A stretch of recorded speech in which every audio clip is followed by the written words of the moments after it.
I'm not gloating about very much, but we did a story yesterday about, or it could have been the day before, about how Charles Schumer, our senator, was going to try and get this new law passed so that it's a tax problem that we have, the SALT tax, the new tax agreement that the president passed and the Congress 2 years ago, where we could only declare $10,000 of our tax, of our property taxes on our tax return. He went to war over this. He knew he was going to lose, but now he can tell you when he runs for election, I fought for you. But he knew he fought for us to go through the motions. And so this next story. Look, I know he's a good senator. He's a leader of the Senate and all that, but he's very transparent in many of the things that he does. Charles Schumer is.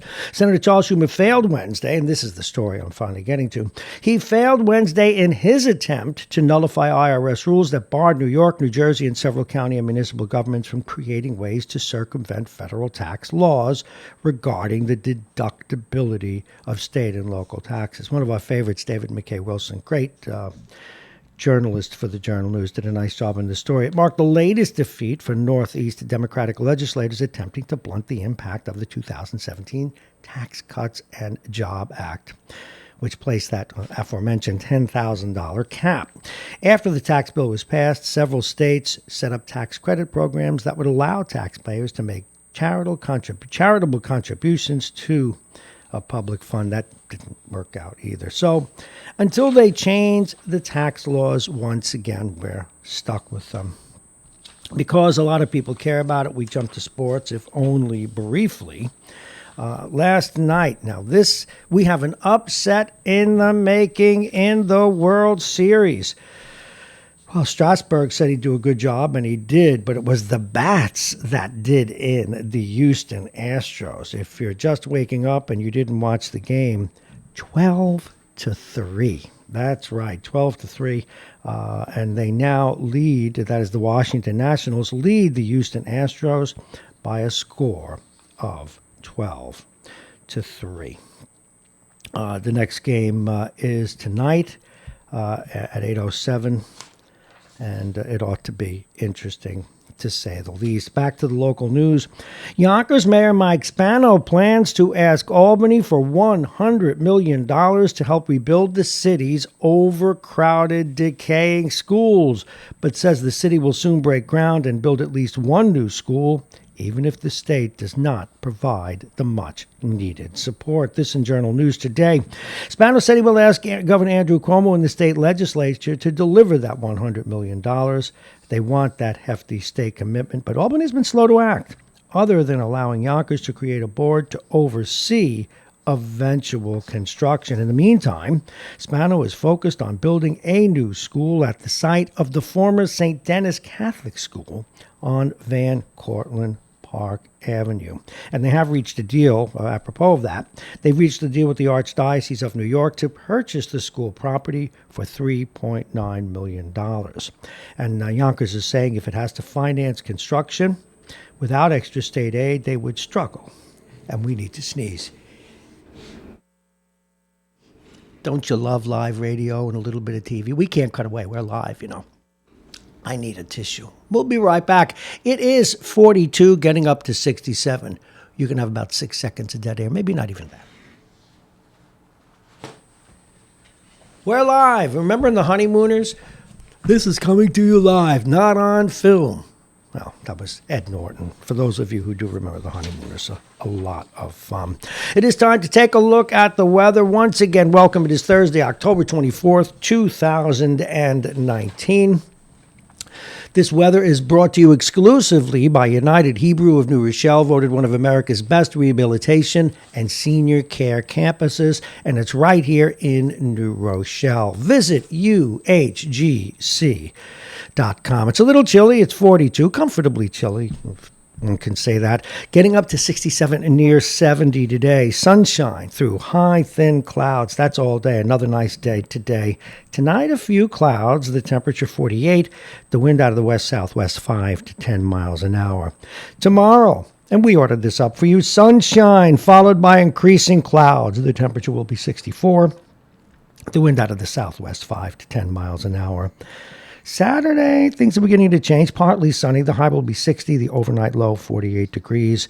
And Sunday, we get a little bit of rain. Cloudy with periods of rain. The high will be 64.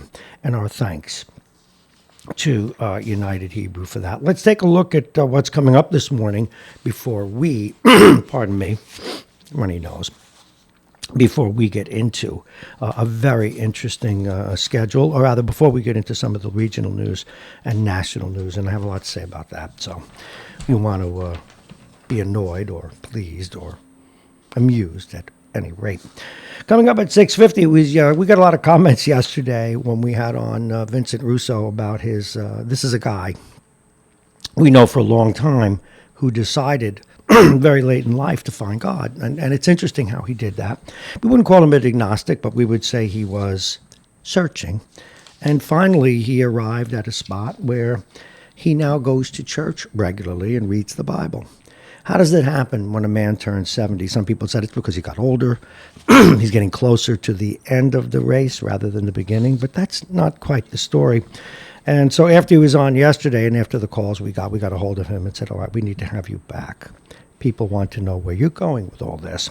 At 7:20, a new, fresh political face. We will be talking to Sarah Langlois. She is running on the Republican ticket in District 5 here in New Rochelle. And this is important.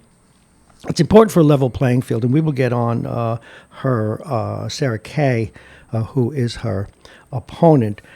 But this is one of those evolving into those one-party towns, despite the fact that we have two Republican councilmen, one in a very tough race. In fact, we'll have Martha Lopez on tomorrow. That's District 1 running against Lou Trangucci. But Sarah Langlois, a bright, smart Republican candidate in a heavily Democratic district. And she's running a pretty good campaign, so we'll see what she has to say at 7:20. A.J. Woodson from Black Westchester Magazine. We'll catch up on the news from him coming out of Mount Vernon at 7:35. And by the way, it looks like we're pretty close to having tomorrow Andre Wallace back in the fold, so we can continue to share that very important race with you. But today, A.J. Woodson, we'll talk with him about that race for mayor in troubled Mount Vernon. 7:50, yesterday, you may recall, we did our first show as we add shows to our lineup here at Radio Westchester. We did one on aging issues. Well, at 7:50 today, Aetna Medicare will be with us, and we're going to be talking about the open enrollment period. You will want to listen to this. Just one conversation we had yesterday on Aging Issues Radio opened my eyes. Here I am doing a show and learning. But many of us have a Medicare program, not knowing that Medicare Advantage is a lot less money, although there are copays. So that was just one example of the kind of information we'll share with you at 7:50.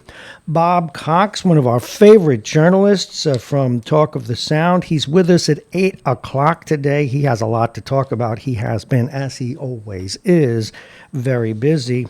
At 8:35, Andy Spano joins us. I can't wait till he comes on. As you know, the former county executive has turned into quite the pundit, and he will be talking about some of the president's shenanigans, also some of the things that are going on right now here in Westchester County, Nita Lowey's seat, and so forth. Oh, apropos of that, we also agreed yesterday to have Mondaire Jones on. It was he's coming with us. I don't have the date in front of me, but he's going to be joining us early next week. And Mr. Jones is the guy that came out to primary Nita Lowey, following which, now we don't really know what came first. She decided that she would not run again, so it'll be great to have him on. And then at 9:05, speaking of the local race here, we will have in our studios Brendan Conroy, the Republican candidate for mayor here in New Rochelle. I know it could have been news of itself. It could have been news alone, just reading our lineup today. So we have a terrific show for you. And that show is supported, of course, by our friends at United Hebrew, a top-rated campus of senior care. Visit uhgc.com. Aging Issues Management. And yesterday, many of you heard live the Aging Issues radio show. It's now posted for you to watch as one of our first podcasts. The law firm of Pena and Kahn, Dominic Cigars, and Plug-in Virtual Reality. We're going to get to some of the local news, and then we're going to chit-chat about what happened yesterday at Congress. But something we have been beating our brains around about on this show for a while is the educational issues down in New York City, and de Blasio and Mr. Carranza's need to lower standards, graduate everybody. And pretty soon they're going to have turnips graduate with degrees out of New York City schools. You'll be able to send your fruit, vegetables, to get a high school diploma. Send them to New York City schools. Nearly 30,000, this is in the New York Post today, nearly 30,000 city students, and this is an op-ed, but we liked it. 30,000 city students will sit for the specialized high school administrations test this weekend and next Wednesday, despite Team de Blasio's best efforts to the contrary. He wanted the tests done away with. Not that the mayor de Blasio and Chancellor Richard Carranza have given up, and we're not just talking about the technical glitches that panicked kids and parents who this week found it impossible to learn when they were to take the exam. This is a wonderful op-ed. That is the entrance exam. This particular test, SHSAT, is the entrance exam for admission to the crown jewels of the city school system. Look, we understand it. We get it. I do get it. We want to be sure that we have people of all stripes in our better schools or getting the education that those schools would give them. But if you're not ready, you're not ready. What we need is supplemental education, extra tutoring, investing in these children that they're concerned about, not giving them a free pass and changing the standards. I mean, it's just common sense. But why I should think that common sense would have anything to do with it, I guess, is another matter. Also coming out of New York City today, and I don't know if this troubles me or not. I can't get my head around it. The city's rolling out the green carpet for cyclists, this in the Post, while slamming the brakes for drivers. The Department of Transportation announced Wednesday that it is retiming traffic lights along some streets so they turn green in sync with the 15-mile-an-hour speed of bike riders rather than the 25-mile-per-hour pace of drivers. Now, I get it. We all know that it'd be cheaper, better for the environment, better for our health to ride bikes. But to some extent, and this is something we'd love your input on. I'm not so sure, that this is going to make much of a difference to the deaths because we don't the deaths that are happening with bike riders for a number of reasons, most of which is the streets simply. I know they've done a lot in New York to try and do this, but one has to go overseas. One has to go to some of, like in Denmark, or where I have been. In Denmark, there's a bike lane almost as wide as the car lane, and there are lots and lots of people taking bikes. The streets are designed for it, ours are not. And sometimes I think we're trying to bang a square peg into a round hole. And quite frankly, way too many bike riders, bicyclists. They flaunt the laws. They go through red lights. They drive on the wrong side. They drive too fast. They're not aware of pedestrians. They can care less for pedestrians. Those are some of the problems. We've got to get some of the people to do that, We have some noteworthy folks who live and die with their bikes here in Westchester. We will bend over to get them on. Damon Marr, one of the county legislators, I think he bikes everywhere. I think he bikes in the House.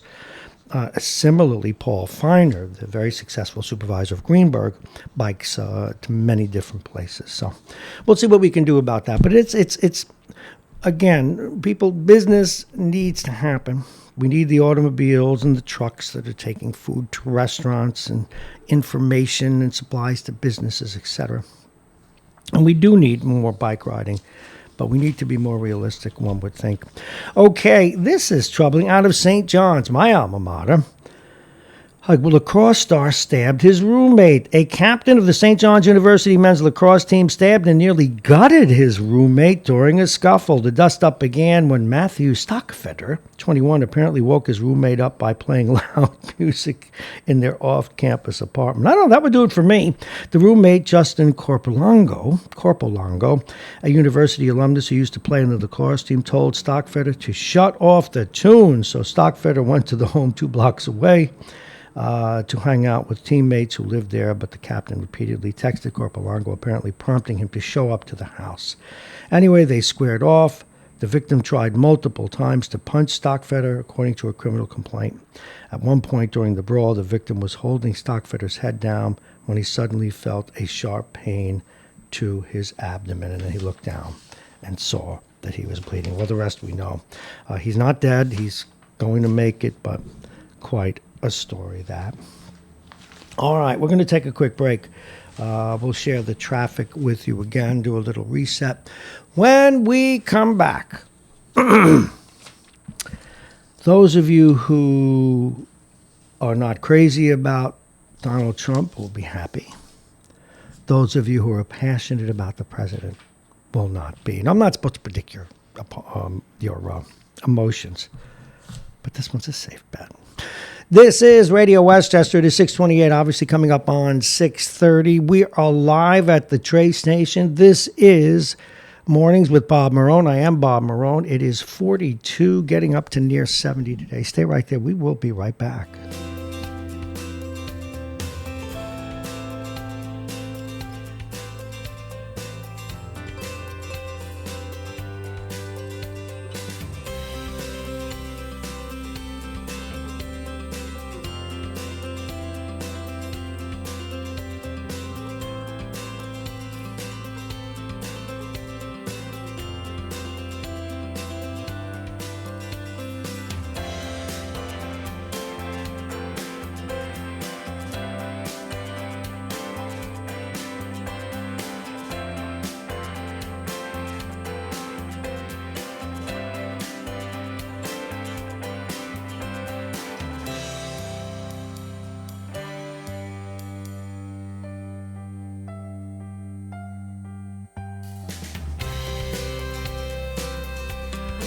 We have returned. Welcome once again. You are listening to Radio Westchester. This is Mornings with Bob Marrone. I am Bob Marrone, and as I turn around and look at one of the monitors here, I've got more monitors than the space shuttle, but it is necessary with the kind of technology that we're using. I noticed that, and we've gotten hold of our tech people, our video feed is down, and they are working on it feverishly. It's all part of this, folks, but you can hear my voice, and after all, we do call ourselves a radio station, so my apologies for not giving you the wonderful gift, that's obviously a joke, of my appearance. All right, let's get to cases. Every once in a while, something happens in politics that makes you shiver. Now, believe it or not, while it may be breaking the law, given this current president, I don't shiver when I hear that he may have cut a deal with a foreign country to get dirt on an opponent. In fact, as much as I find that troubling, and it's pretty much established now, I don't even think it's a debate as to whether or not he did it, as to whether or not Giuliani was involved. All these people are coming forward, and you can't discredit everybody. But that, I'm sure it's happened before. He just got caught. That's just my take. Who knows?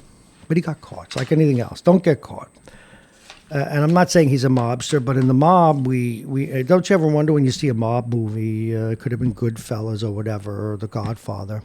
And they're always walking the streets because they can't prove what they did. Everybody knows it. The FBI watches them. So it's all about what you get caught doing. And clearly the president did get caught doing it. But it doesn't make me shiver, don't like it. It's probably impeachable. Whether or not it's worthy of conviction, we don't even have a precedent. We'll let the Senate decide that. And the founding fathers did leave that kind of leeway. And it should be political. And we should hope that the president lasts long enough for the people to vote and that all the facts come out. Now, apropos of that, please excuse me. Apropos of that, are we back? Yes, we are back. Apropos of that, yesterday, a bunch of congressmen, and I don't know, there may have been some women there. I'm looking at the picture. I think I see one. They did something that feels like Nazi Germany, and yes, I thought very carefully before I used that. They stormed a closed committee meeting to disrupt testimony. Dumb, not anachronistic, what's the word I'm looking for that my tiny brain will, anarchy. It spoke to anarchy. It also spoke to desperation. It was not the Republic's finest hour, and it was the kind of thing that made me think of Nazi Germany when the National Socialist Workers' Party would start to do things like that, as if everybody on the other side was wrong. Now, I don't disagree that it would be a good thing for this stuff to become public. But one of the reasons that these kinds of hearings are kept private is so that other witnesses will not adapt their testimony to the testimony of previous people. And if you're wondering for the precedent for this, the last time it was done, put on your seatbelt because it was Benghazi. One of the most trumped up, yes, there was incompetence. Yes, the State Department didn't handle it well. Yes, Hillary Clinton was responsible for it, but people have tried to make it out into some kind of they deliberately did this. They wanted our people to die or some such thing. At any rate, they did it there too, and it was the Republicans' right. Similarly, it's the Democrats' right as the party in power to do what they're doing. I so far have not seen the Democrats storming the offices of the Senate leader, Mitch McConnell, when he won't put something on the floor. It was an embarrassment. It was un-American. And what they did was they made the United States, by rushing into that chamber yesterday, made us look like a banana republic. And the sergeant at arms, and however that works, should be embarrassed. The security forces in the Congress should be embarrassed. And frankly, they should have arrested a lot of them.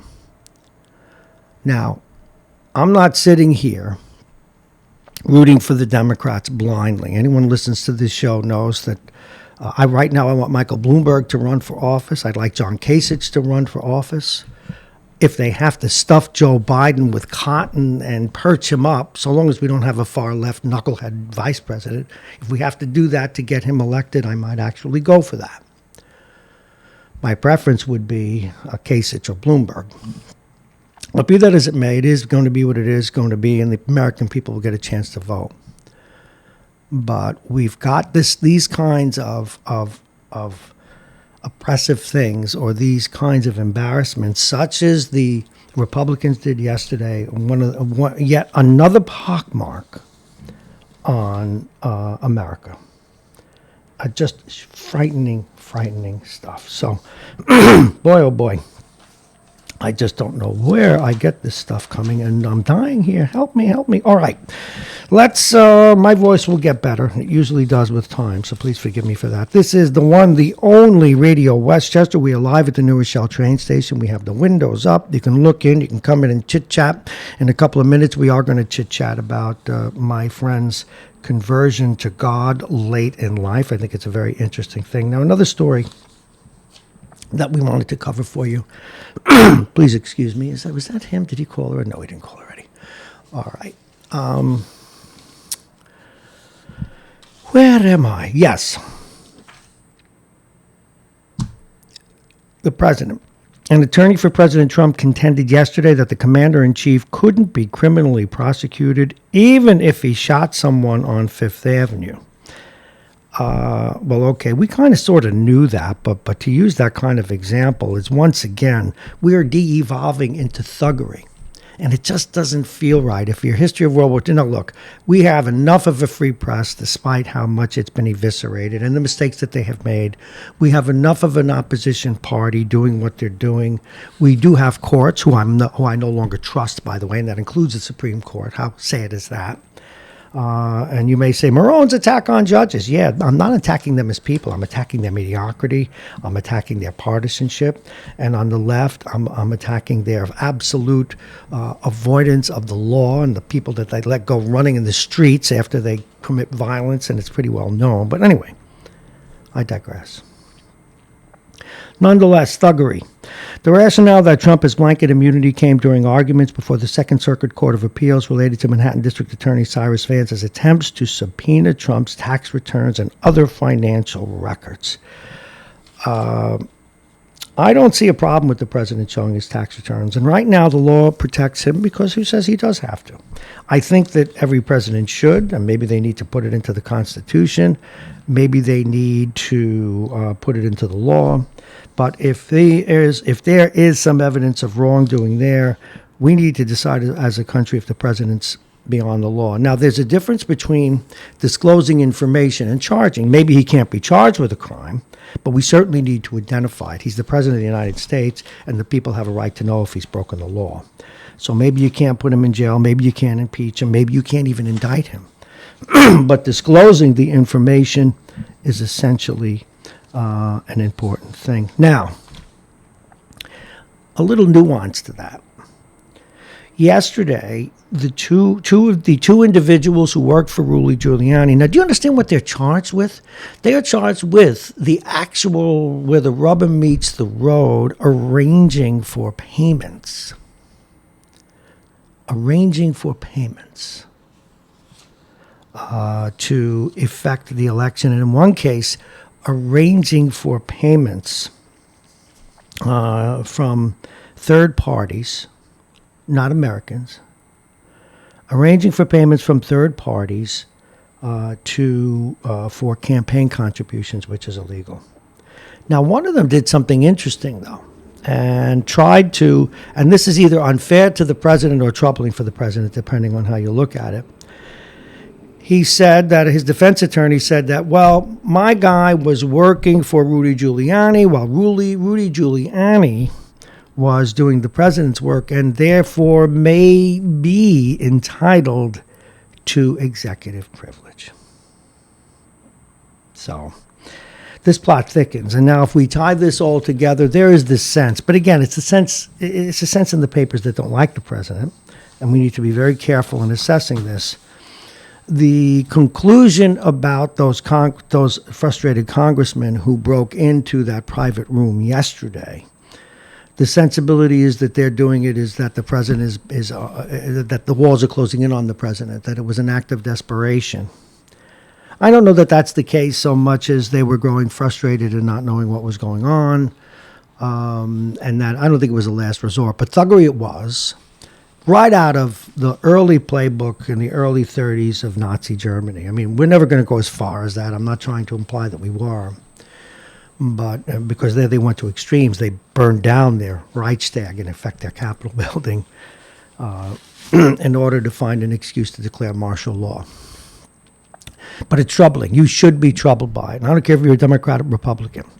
If there are rules of the Congress, there are ways to get that information out. There are precedents, as we said, in Benghazi. So, all righty, we are going to take a quick break, reset. We need to do the weather again. We try and do it every 15 minutes, and we've been having a local debate here, and we want to hear from you. Since we're online and we podcast what we do, there's a sense that we don't need to do traffic, that people aren't listening to this kind of show for traffic. For example, Howard Stern and other shows that are on Sirius, where it's not the day-to-day kind of terrestrial stuff, they don't do traffic. And so some of our advisors have said we should do weather but not traffic. We'd like to hear from you. Bob at RadioWestchester.com. Bob at RadioWestchester.com.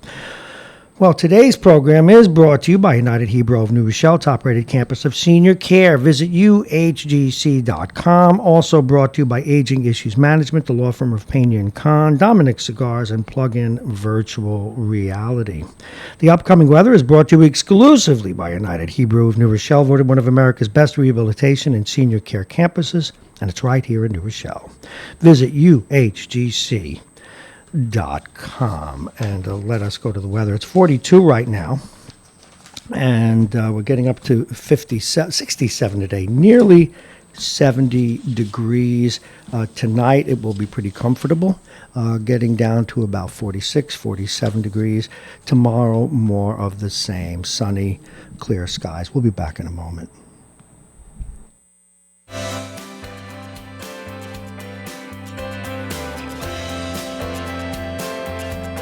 Sorry, I hit the button too hard. There he is.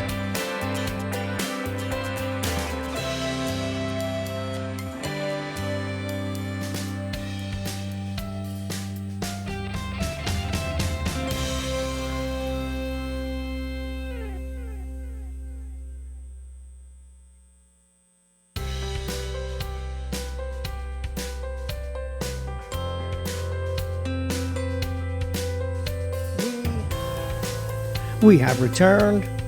That was just a quick break to make sure we had everything ready for our next guest. Welcome once again to Radio Westchester. This is Mornings with Bob Marrone. I am Bob Marrone. Thank you so much for listening, and I hope he knows we clicked his green button here because on the telephone is Vince Russo. Now, we have been talking with Vince over the last couple of days, or actually over the last week or two.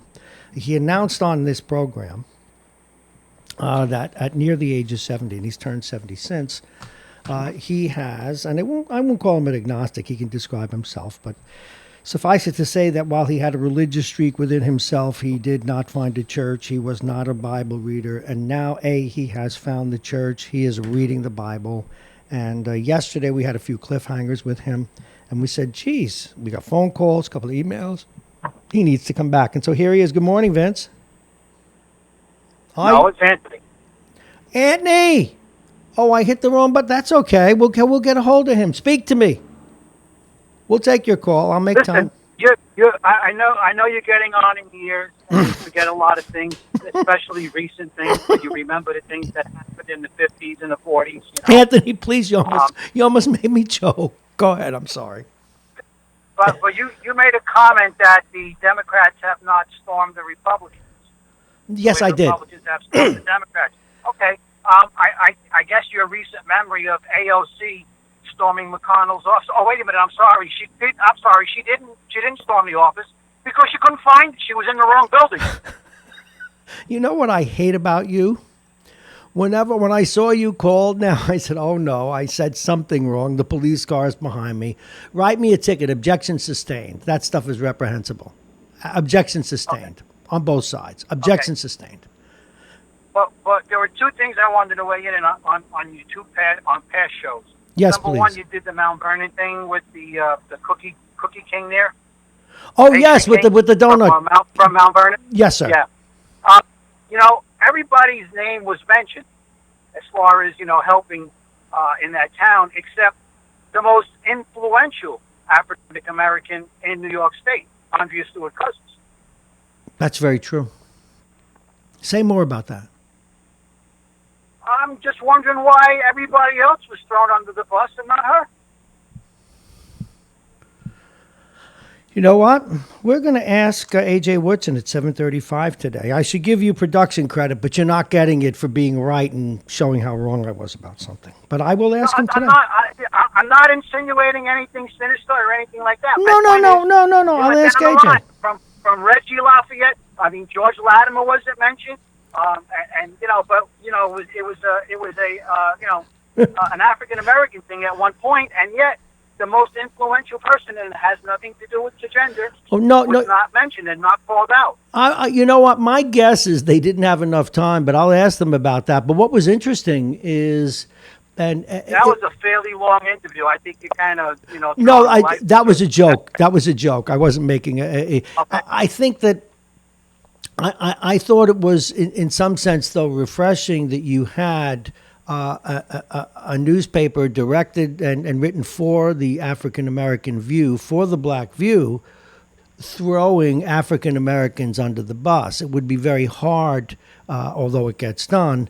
A white newspaper might have taken a lot of heat for that. So they did go after them. But you're right, they did not go after everyone. Yeah, but let me say this, Bob. How many times has that host thrown Reggie Lafayette under the bus before? He's been a regular target for him. Well, he was also a regular target, as you recall, from the former mayor Richard Thomas. Reggie Lafayette, has a lot of power, Anthony. But let me tell you what's really sticking in my craw. Please. Tom Abenante calling for cable companies to be mandated to carry local news. Mm-hmm. Now, I know you're a proponent of that, but I'm not. Why because not? Because now the government's going to take over the news cycle. God, I hope not. I didn't think of that. That's a business decision.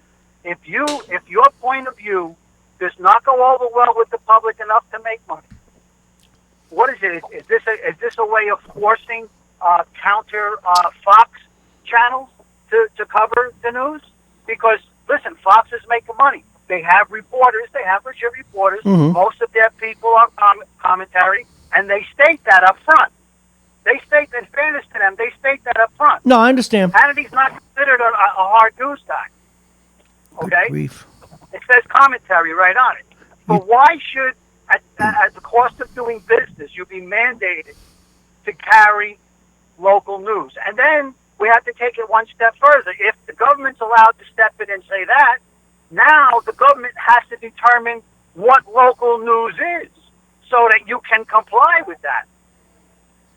Well, you sure took your smart pills this morning. It is 6:47. Anthony's on the phone. You know, Anthony, you raised a point that I must confess I hadn't thought of. I created this radio station for this purpose. I'm so concerned that we don't have enough local news. See, one of the assumptions that I was carrying with me, and now you've in a very healthy, intellectually healthy way made me question it, is that cable news were always pressured to do local stuff, and now they backed off of it.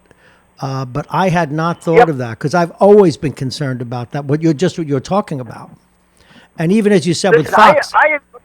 Go ahead. I agree. I agree with having more local news. I don't think we have enough. But my point is, if you mandate it, you now are starting down that slippery slope.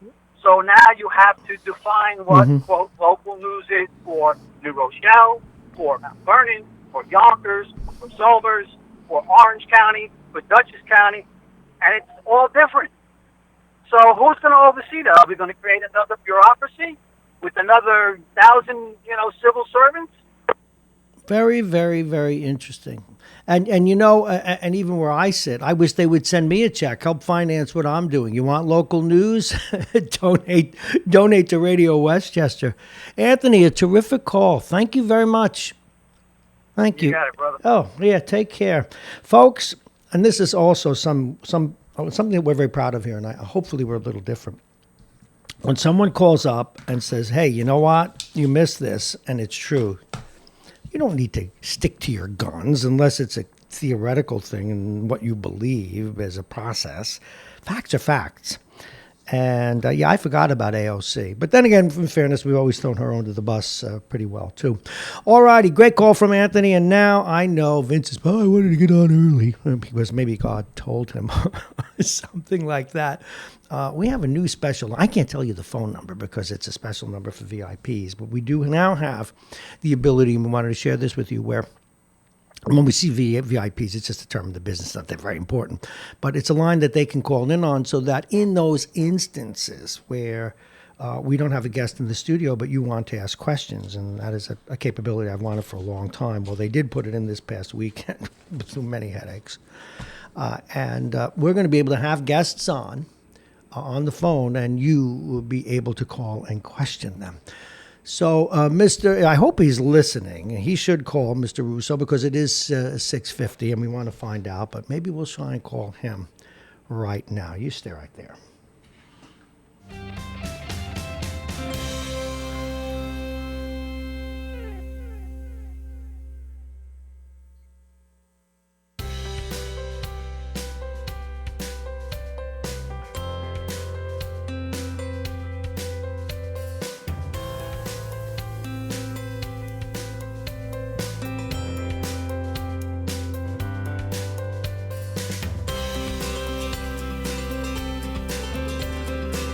Don't worry. I know you're getting sick of this music. We've got a music library with hundreds of songs. I just got to pick some better ones out. Now, let me nicely fade that down. And I'm sorry to put it up so abruptly before. I must have a twitch in my fingers. But we were able to get on the line Vince Russo. We set it up before we took Anthony's call. He is... now, I know him 60 years, and that makes it worthwhile because I knew how his religious thinking evolved. From being one of the devil's disciples to now embracing the Dutch church, the Dutch Reformed Church, and reading the Bible each day.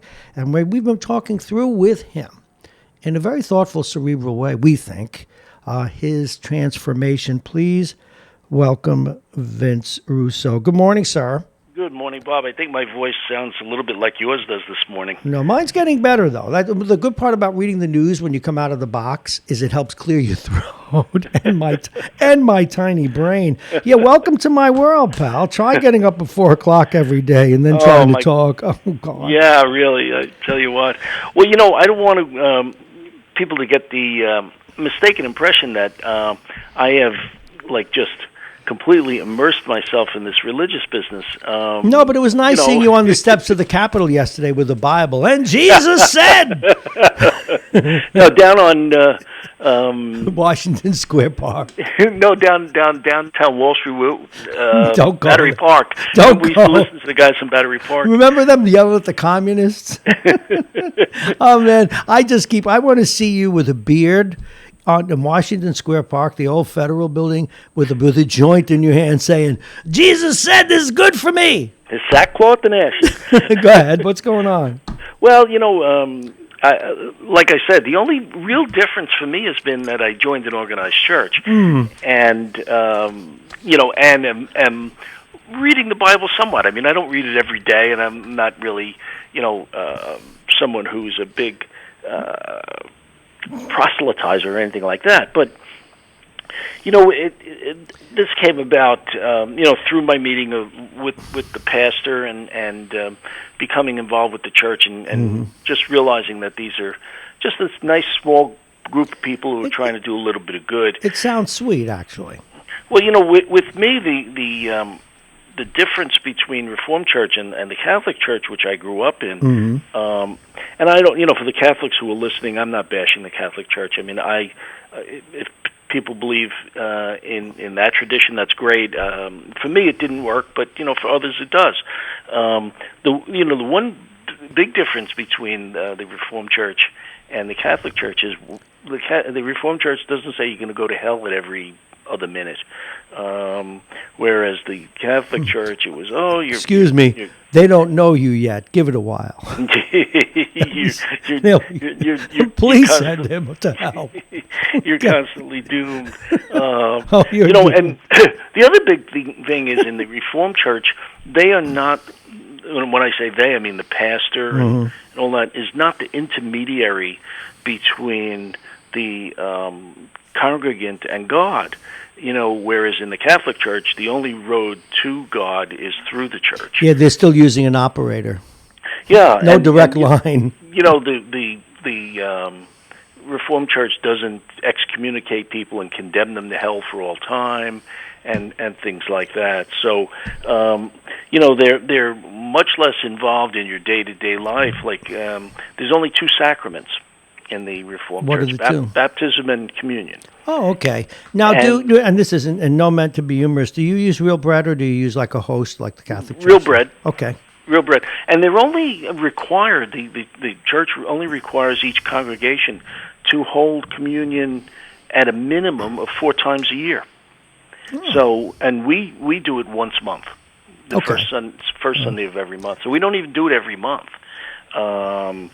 But the other sacraments that the Catholic Church has, we don't have it. The pastor can perform marriages legally, but it's not seen as a sacrament through the church. And the other sacraments, holy orders, extreme unction, confirmation, those don't exist in the Reformed Church. So no last rites. Last rites. But that makes sense, because if your relationship with God is 1-to-1 and you don't have to go through an intermediary, well, then you don't need the intermediary. Right, and there's no confession, no penance. So what you do is you deal with God. I mean, you if you ask for forgiveness, you are always forgiven. Yeah. And look, if someone goes out, they shoot somebody in the head, they go, "Oh God, I'm sorry, I did that. Forgive me." I mean, that of course is not going to happen. But if you're truly repentant, because the way God is kind of